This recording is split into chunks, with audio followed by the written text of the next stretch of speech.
It's been said that the most honest profession is that of a magician. He says he's going to deceive you, and then he does.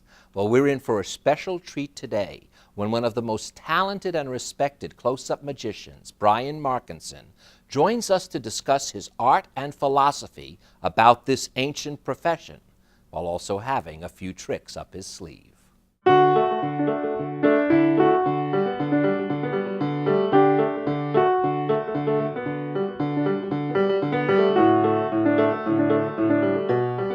Brian, this is a first for Between the Lines. We have never had a magician on our show, and the reason I want to explain to the viewers why you're here is because I was blessed to see you at the Magic Castle. And when I saw what you did, and more importantly, when I heard your philosophy about magic, I had to have you on the show. Welcome to Between the Lines, Brian. Thank you, Barry, very much. I'm excited to be here. Well, as I mentioned about the philosophy, you literally do have a philosophy that you can state about how our imagination is so important to our lives, and you incorporate that in the work you do. I do, yeah. I have a couple of different things that I try to focus on with the magic that I perform. One of them is a part of the set that you saw me do, and I'll do a portion of it for you here tonight, is very focused on imagination and how powerful it is and how we as people can use it to influence what we do and what we see and what we say and change the world basically based on how we think about it. And so that is one thing that I do focus on. Another thing that I focus on in magic specifically is really trying to make the magic happen for others, as opposed to me being the one that's making the thing happen all the time. And I'll give some examples of that. Yeah, you can, by the way, I want the viewers to know that I'm letting you take the show over. So okay. The minute you feel like doing an example, you want to do one now sure, that well, shows that? Why don't I start with this? Let's show that. Go ahead. So, I'd like to talk about the power of imagination. And let's start actually with this box. Okay. Card box. But let's imagine for a moment that I don't have a deck of cards inside the box. Let's imagine the box is empty. There's nothing in the box. So if the box is empty in our imagination, I could take this little ruler that I bought at Home Depot, actually. It's true. Wait, am I going to get them as a sponsor? If not, I'm cutting that out. Fine. Go ahead. I could take this little ruler and I could push it right through the box just like that. Now, is that actually going through the box? It's not an optical illusion. It's going. Do I get a chance? Yeah, of course. Let me see. No, it's that. That's that. Okay. Would you pull that all the way towards all the way towards you? Exactly. Okay, so here's the thing. Most people think maybe the box really is empty, or maybe what I have inside the box, the deck of cards or whatever, has a little slit cut through it so that the ruler can go through. And I understand why people think that, but that's where imagination comes in. We can imagine that the box is empty, but what if we imagine instead that the box has something quite a bit more solid inside of it? Oh, like a deck of cards. Or like a solid block of steel. May I wait a minute? Am I allowed to examine this? Of course. Oh my God, it's heavy. that is 1.5 pounds of solid steel. Nothing, it's not even opened or anywhere. No, not at all. All right. It doesn't seem like the ruler should go through, but that's the power, again, of imagination, that we can make things happen with our thoughts. Magic is not exactly a secret. You know, when somebody comes up to me and says, "Tell me how you did that," it's very easy for me to say no, because it's not interesting to know how it's done. But I always say, but if you want to learn to be a magician, if you want to learn to perform magic, I'll be happy to help you and happy to teach you. And I have an assignment for you. The assignment is go buy a book, read the book, and come back to me and we'll discuss it. There's a list of books that I recommend. I often recommend the first book that I ever got when I was 5 years old, a book called Magic with Cards. And you know, if they read the book and come back to me to discuss it, then I know they're serious and they want to learn, and so then I'm happy to teach them. But in the last, I don't know, 30 years, I've probably given that instruction, gosh, 1,000 times. Guess how many people have come back to me having read the book? Well, I know it's less than 1,000. One.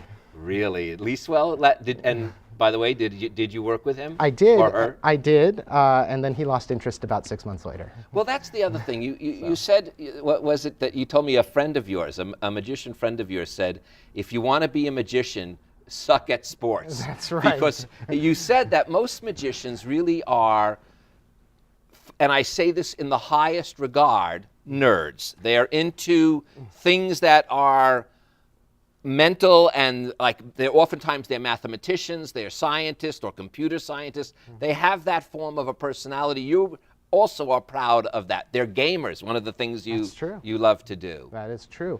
Yeah. I mean, the thing is to be what I would call an accomplished magician. There's different facets of it.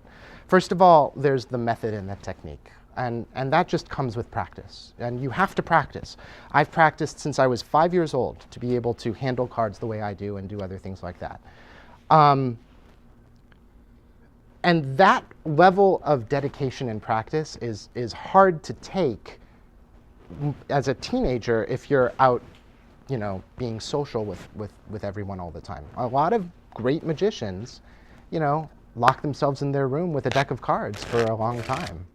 Now, Brian, yes, I understand that, you could sit in your room and practice the card tricks, but as you also let us know that that's not the most important part of the show, because it is, when I was there and I experienced it, it is the banter, the involvement that you bring your viewer, your audience into that is, it seems like, would take almost more practice than the card tricks themselves. And it does. So that's where I was going. The method, the technique, the actual, movement of the cards or whatever it is, that's kind of the baseline. You have to have that. But once you have that, the rest of it, and the bulk of it, I would say, 95% of a magic performance is in the presentation as opposed to the effect itself. You can see the same person, or you can see different people do the same physical effect, and it will have wildly different impact on the audience depending on how it's presented. Wow. And so that's really the important thing to me. Yeah, and it's also to the audience, because that, again, gives them that sense that they're truly a participant, that they're truly being magical. Absolutely, absolutely. Let me... Oh yeah, come on, keep going. Yeah. I'm not done. I said, if I don't have to say a word and just watch you do tricks, I'd be very, this would be my best show. I wanted to switch over into rubber bands. This is an interesting class of magic. It's certainly, nothing that I've invented, but I do enjoy it because it's so close up and it's so interesting. So Barry, I have some rubber bands here. I'd like you to take 2 of the yellow ones, please. Okay, any 2? Any 2. I'm gonna do the check, Oh make yeah, sure and in fact, examine them and make sure, please, that there's nothing special about the rubber bands, that they are just regular rubber bands. I am stretching, and I know one camera is at least seeing it. These are 2 regular rubber bands. Exactly. All right. Wait, you can't see the magnets? No, I cannot. I see nothing but 2 regular rubber bands. I'm kidding, there's no magnets. All right. The thing is, people always think there's something special, even though there's not. But they think there is, because what's about to happen is impossible. It can't happen. And if you watch, you'll see. And I like doing this again because it's close up, it uses everyday objects. But if I put the rubber bands on my fingers like this. Okay. Now, can you guys see, especially the camera, I hope, that this... Yeah, they're looped together. I can see it on the monitor there. And they can't come out, right? They're trapped in between other rubber bands. Right. But if I rub, it starts to, look a little bit. Oh my! You got to do that again, because I swear to you, I'm going to find out how you Okay, did that. I'll I'm do going it. to watch that. I understand. That's impossible. But it moved through it. I saw it move through it. I did not do anything else but that. I need to do this again. So I'm not going to. I know you don't want. I know you're no, never it's okay. supposed to do it trick twice, but I need to see that It again. happened really fast, and you weren't expecting it. So this time, you can actually watch it, as it happens, one strand at a time. I just saw that. I just saw it one strand at a time. Oh, my gosh, now I'm a little bit blown away here. All right, hold on. Let's get back into the philosophy a little bit. That's what I'm used to more on my show. And then show me some magic again. Well, I want a little bit more magic. All right, good. But the philosophy, again, one of the things you said was, and this what surprised me, when we talked earlier, that magicians actually are very they show each other their tricks. You said something about sessioning, That's and the I was term. fascinated by Yeah, that. it's a very common thing for magicians to get together, usually late at night, you know, and really just kind of sit there and show each other stuff and say, oh, I'm thinking about this, or what if you were to do it this way or that way instead, as they're developing material. So they call it sessioning. And in fact, the Magic Castle where I found you and where we met was that's a society literally It is. for magicians. It's the clubhouse for the Academy of Magical Arts, which is a nonprofit organization dedicated to the advancement of the art of magic. And I'm a member of that organization. And so as a member, I have access to the clubhouse, the Magic Castle.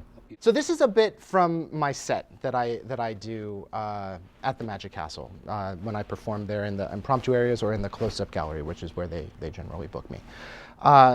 And so again, my set is kind of targeted towards imagination and things like that. In fact, you know what? I'll do this piece of it first. Okay. You know, so you know, no one in the world, Barry, has a better imagination than children, because you know they haven't had the life experience yet to know what is and is not possible in reality. And I have 2 kids at home. They enjoy magic, but the reason I bring them up is what I enjoy is watching them at play, the worlds that they can create in their imaginations. And one of the things that my kids used to like to do when they were younger, they used to like to pretend that if they had any money at all, that they could now wait, buy, I'm not taking. Wait, I was looking at you. I'm no longer looking at you. Keep talking. that they I'm could looking buy down. anything they wanted. All right. You know, like if they have $1, they can buy candy or a Right. toy or a pony. I don't know, Okay. whatever kids want to buy. Right. And I remember once they got some money. It wasn't much though. It was just $5. But they were so excited because to them, you know, it was like all the money in the world. Okay. I still see the singles there. Right, of course. $5. That's All what right. that's what it is. All right. Try to misdirect me. You're not going to be able No, to. no, no. I'm leaving. not even going to try. All right. But you know, sometimes I try to look out at the world as though through a Look child's how I'm not eyes, looking at you. I'm not even. with All that right. kind Go of ahead. childlike go ahead. imagination. And some people think they can see it too. You know, because when my kids looked at that money, Right. to them, it didn't look like $5, right? When they looked at it, it looked like so much more than just $5.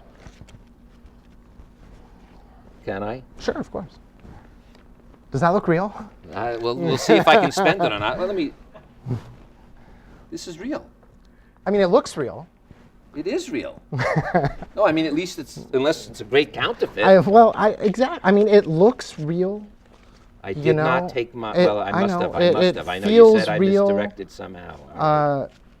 You know, you did. You can hold it up to the light. You could spend it. You know, whatever you want to do. I always feel bad when I spend it, though. You know, because if you think about it, you know it's not actually real, right? Well, no, that is real. No, it though. can't be real. I know it can't be Because real. because if it were real, Yeah, that's right. You would have that's right. I You wouldn't be here right no, now. neither would I. I'd be your No, best friend, and I I'd would be keep on a- making those $1 bills into hundreds. That's right. I'd be on a beach in Maui with a stack of $1 bills, Right. just flipping them all day long. No, this is all in our imaginations. And if you watch closely, you know, if you don't blink, you can actually see it fade. Like I said, it's seriously, Barry, it's just I know. $5. You know, but it looks real. You know, it's very funny. You talk about looking real. I before you came on, I was looking up some interesting quotes myself about magic, and this had no reference, at least that I could find. But whoever did, I didn't say this, but so I don't want to take credit for it. But they said that magicians are the only truly honest people. They tell you they're going to trick you, and they do. That might have been James Randi, who has a. Oh, I remember the Amazing Randy. Yeah. He's a famous skeptic as well. There's a movie about him called The Honest Liar, which it's on Netflix. I remember him for years ago. In fact, I know he's still alive. I'm pretty certain. Isn't he the fellow that offers $1 million? He does. If someone could. That's right. Because magicians, he believes true magicians don't want to make you think that it's, quote, really magic. They want you to, well, magic in that sense, right, but not in the Harry Potter sense, correct, you know, not where you're waving a wand. Yeah. They want you to know that it's a skill, that it's a skill set. It takes practice. It takes these different things to do. Yeah. I'm not positive, but I suspect that quote came from James Randi. All right. Well, if not, at least they can blame you, not me. That's 'Cause right. I gave nobody credit. So let me show you something else with a deck of cards. Go right so Barry, ahead. I'm just going to run through. I'd like you to take one, please. Anyone you'd like. It doesn't matter which one. Okay. Keep going. Doesn't matter. Okay. Yeah. All right. Take a look at that. Make sure you know what it is. Show it to the camera. Okay. And Wait a minute. I've got that memory. I better make sure I got That's right. it. All Now right. go ahead and place that right back there, please. Now wait. I'm going to watch. It's there. Go And ahead. Watch. Deck Make is sure. on top. Okay. Fair. All right. Maybe. I don't know. You might have done something. I haven't that done you- anything. All right. So I mentioned a moment ago, Barry, that I have the 2 kids at home. Okay. And a while back, I saw my son. At the time, I think he was around 6 years old or so, and he was playing with a deck of cards. In part, I think because, when you're a kid, you want to emulate what you see your parents do, and I was playing with cards a lot at that time. And I remember I was watching one day as he was practicing shuffling the cards. But he was very young, and he wouldn't pay attention. I swear this is true, I'm not making this up. What he had done is he had taken the cards and he had left some of them face up and had some of them face down. Have you ever seen little kids do this before, where they mix Yeah, the of cards course. but face up into face down? It sucks. If you're If you're a magician's kid. if you're a little bit OCD, I apologize Go because ahead. I'm about to recreate what I saw my son do when he actually took those cards like that and he mixed them so that they were actually being mixed face up into face down. And I honestly don't think he realized what he had done. So right now Until- they right. Yeah, Oh, I until can he see. cut They- the cards, right? He saw that some were face up in the deck or some were face down or Right. back to back in the deck or face to back or face to face, right? Just kind of mixed up all the way through. Okay. And he was I can actually, see that. yeah, and he was actually a bit upset. And he turned to me and he said, "Dad, would you fix it for me, please?" And I really think that he believed that I could just snap my fingers and fix it just like that. Because when you're a kid, you don't know how the world works, and you believe that your parents have all the power, that they can do anything. And I wanted to live up to that for my son, Barry. I wanted to be that guy. And so I took those cards that he had mixed up, and I wanted to imagine, what if I could just snap my fingers, scoop that, and just fix it, just like that.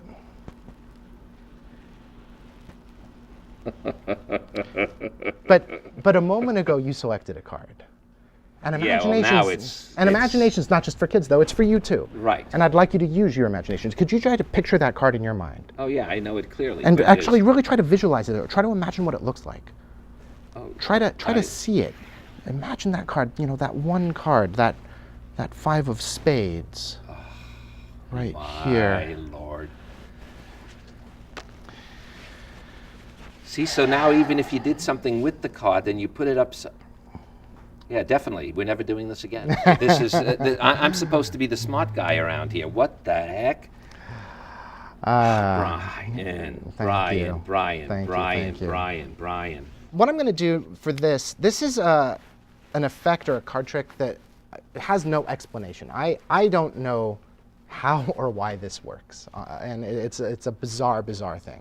And so I'd like to try it with you. But to start, I want to make sure that there is no explanation. So what I'd like you to do to begin, could you mix those cards, please, so that there's no possible way that I could know the order of the cards? All right. You don't want me to look at them or anything. No, I don't want to know the order. I just want you to mix them up. I'll just do a regular.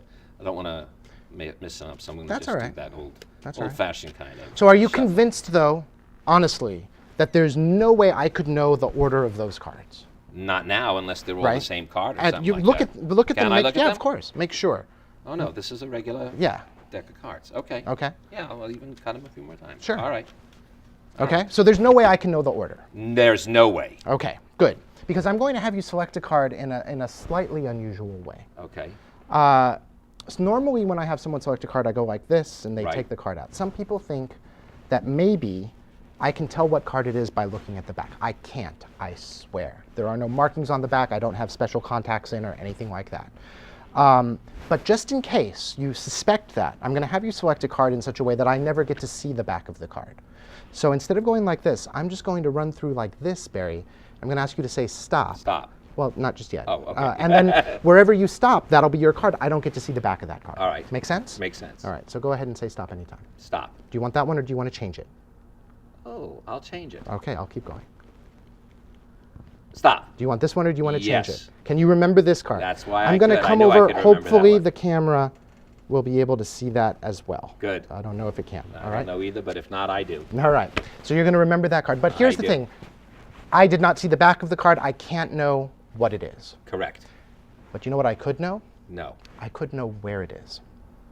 Okay, that because makes sense. I could have counted, That's right? right. And if I had counted, then I would know exactly where in the deck your card is. I wouldn't know what it is, but I would know wouldn't even where. have thought of that, but yeah. Okay. So go ahead and mix them again. So this way, I can't know what it is or where it is. Fair? Yeah, I think so. I don't know yet. Some people think, though, that maybe I'm so good that before I gave this deck to you to shuffle the second time, I somehow snuck your card out of the deck and I put it in my pocket. Now, I didn't. I don't even think you're that good. But. I didn't do that, but let's make sure. I'm going to run through. I don't want you to say anything. All right. But as I go through, I want you to make sure you still see your card in here. Don't say anything until I get to the very end.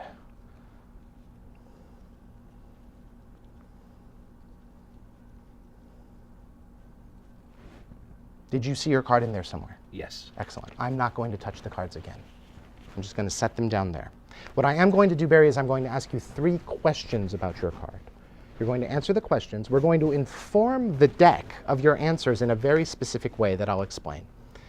And at the end, without me touching the cards, There's no way this is going to happen. Go ahead. your card will magically rise to the top. But here's the thing. The deck is very smart, and it can sense a lie. So you don't have to tell me the truth as I ask you these questions. In fact, you can lie to any or all of the questions that I'm about to ask you. All right. So the first question, Barry, what color was your card? Was it red or black? Remember, you can lie. I can lie. Absolutely. But you don't know if I'm lying. I do not. I have no idea what the card is. So you could be telling me the truth or lying. Red. Okay. Do you want to change your mind or do you want to stick with red? I could lie, right? You can. And I don't have to. You do not have to. Red. Okay. The way we inform the deck is we take the word red, your answer, and we take 1 card off the top for each letter in that word. So what I'd like you to do is take 1 card off into a pile face down, R-E-D. R-E-D. Perfect. The next question, what suit was your card? Was it clubs, hearts, spades, or diamonds? Remember, you can lie. Oh, wait, do I have to keep up with my lie? Nope, you don't. I don't, do I? You can. But then you I'll can say tell whatever you you if I don't keep lying, you'll be able to narrow it down. So I'm going to say diamonds. Fair enough. Was that? Red and diamonds. Do you want to change your mind? Or? No. Sometimes people say black and heart, and then I get to say, well, Right. now I know you're lying Exactly. because So there's no that's such why thing I'm as a not. black I'm going heart. red But and diamonds. That's perfect. Keeping Would you it please truthful. spell diamonds for me, please? That's Oh boy, I should have used the. I'll help. All right. That's No, I got it. D- D-I-A-M-O-N-D.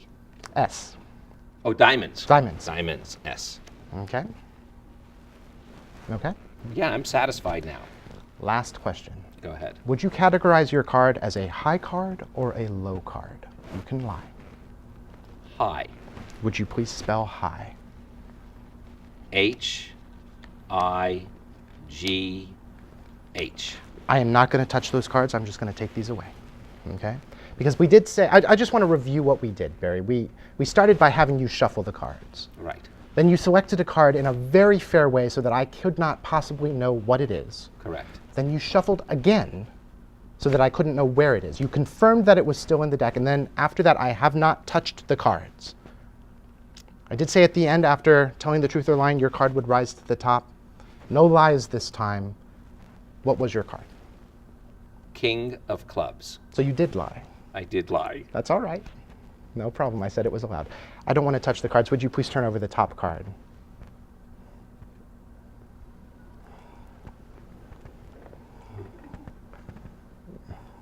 We're done. We are out of time. We are done. You are never coming back. That is why you are, literally, Brian, not only one of the greatest close-up magicians, Thank you. but one of the finest gentlemen. Thank you, I've had Barry. the It was my privilege of- pleasure. I It's hope been this all my worked pleasure. out. You know, though, oh my gosh, it doesn't even, everything's anticlimactic at this point, but I thank you so much, Brian. I thank my audience so much. Before you go, though, I do want to leave you with these words from Brian that began our conversation. And it was really about imagination. And these are the things that he really believes. Everything that exists, everything that humans have created started out in someone's imagination. We have the power to change this world with our minds and our thoughts. I'm Barry Kibrick.